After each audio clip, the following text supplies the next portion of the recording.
Welcome back. Steve Price with you. More on Victoria's teen crime crisis coming up shortly.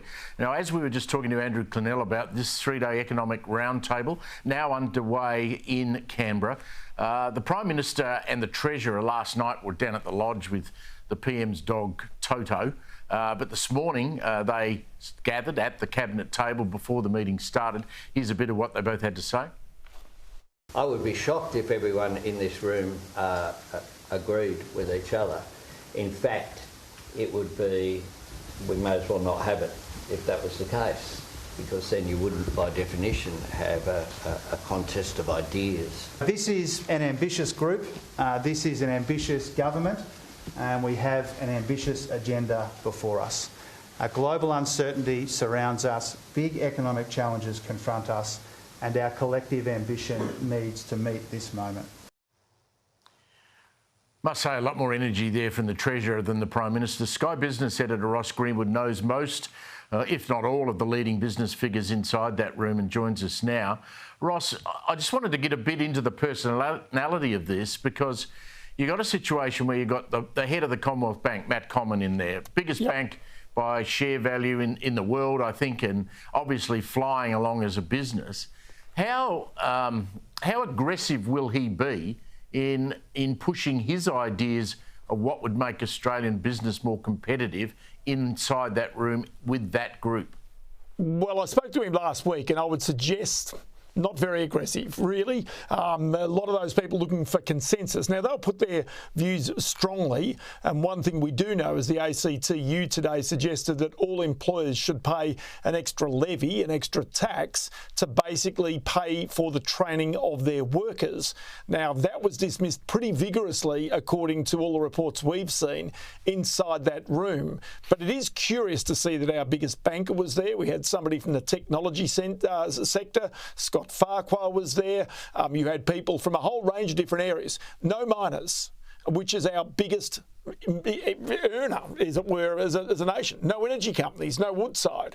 So I kind of sit there and look at that and go, well, what is the issue if you have our most productive businesses, being mining and the energy companies, the gas sector, actually not in the room? Now, curiously enough, we saw profits today from BHP, where it says, because it's uncompetitive, the state taxes in Queensland, it's thinking about selling some of the best metallurgical coal mines used for steel making in the world, because it can't make any money from them. So that was one. Number two, I spoke to Meg O'Neill, the boss of Woodside, our biggest oil and gas company, who basically said, hey, I've got choice. And so as a result, we're going to go where we can earn more money, and we're going to put more investment in the future into America. Now, we'll invest in Australia, but a lot more money is going into America. And even on Friday, the boss of Chevron Energy, which has actually undertaken the biggest project ever in Australia, which is the Gorgon gas field, has basically said, the global chief executive and chairman told me on Friday,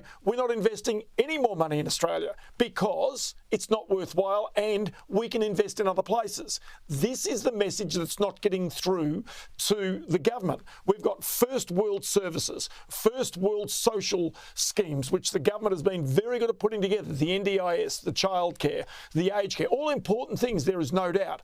But you have to pay for them. And the way in which you pay for them is having a competitive sort of, if you like, mining, energy, manufacturing sector, not by whacking them with more tax because you think they make too much money in dollar terms. That's not what it's about. How do you have a business roundtable that's looking at productivity and skills and not have any of the senior mining executive there? That's absolutely staggering. No BHP. No, well, it's interesting to see this. They all gave submissions. They were all part of other parts of the round table in the prelude, in the introduction, but they weren't in the room today. And so I just sit there and go, well, it just seems to me just a little bit peculiar. And so the real trouble here, I would sense, is that there's a view for all of these social programs that the government's put out, that they've got to pay for them somewhere. Like the government, if you think about this, has got enormous amounts of debt. It's got a warning from Standard & Poor's caused that we could lose our AAA credit rating, that we're on the edge of that AAA credit rating right now, because we don't actually have a budget forecast to be in surplus for a decade. We've got the net debt now $550 billion at June 30 this year, going out to $770 billion within 4 years and then beyond that. So that's just adding onto the strain of the budget. So you sit there and go that what the country needs to do now, Steve, is to grow. It needs to grow faster. It needs to get moving. Now, this is partly what the Productivity Roundtable's about, but the fact is you don't do that by hamstringing energy companies, mining companies with so much red tape, and they're saying, OK, we can get rid of some of that, but then it's industrial relations. It is the price of energy that is killing off many of our aluminium smelters, our steel works in Whyalla, who are all going to government for a handout to say, if you don't basically bail us out, we'll go broke and we will not come back. And there is a fundamental problem for Australia right now, that these businesses, if they do disappear right now, they won't come back. Australia will lose investment, it will lose jobs, and it will lose the future income that pays for the government's social programs. Craziness. Just finally, Ross, I mentioned to Andrew Clennell this story about CSL today, that loss of 3,000 jobs. I presume that's globally. You and I have always had great regard for CSL, you know, headquartered there in Melbourne, and share price has gone through the roof. What's gone wrong there? Is that purely down to Donald Trump's tariffs on pharmaceuticals? That's what it's all about. Yeah, so I don't know whether you've seen the share price today, Steve. It's collapsed by 17% in one day. For a company of that size, so it effectively wiped out almost 1%, about 2/3% of our stock market today, CSL alone. That's what it did. It was so big. So it's dropped by $20 billion in the value of the company in one day. $20 billion with a B.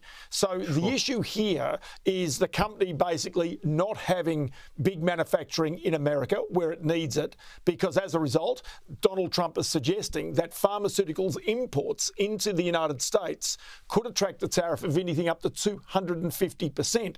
So it seems almost certain that CSL is going to be busted up into different parts to try and extract revenue. And also the 3,000 job cuts are all about trying to cut back on the amount of, sort of revenue that they've actually got and the costs they've got going out the door. So really, for what has been the poster child of Australian manufacturing, right now, again, is another bit of a troubling issue that, again, the government has got to take some notice of. Good work, Ross. Thank you. Talk soon.